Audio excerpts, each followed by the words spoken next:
Hello everyone! In this video, I'll show you how to get more batches on Instacart. First, keep a high rating. Instacart sends more and better batches to shoppers with strong ratings. So, focus on accuracy and good communication.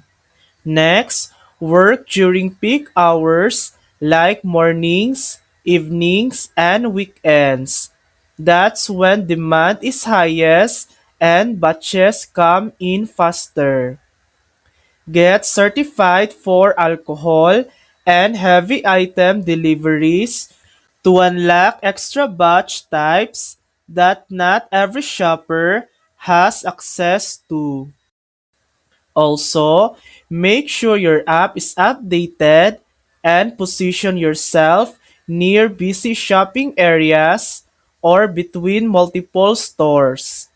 Being close to stores helps you receive batches sooner.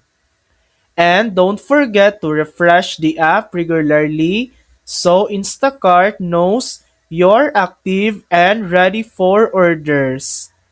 And that's it. Following these steps will help you get more batches and boost your earnings. Thanks for watching. If this video helped you, please like and subscribe for more helpful tutorials.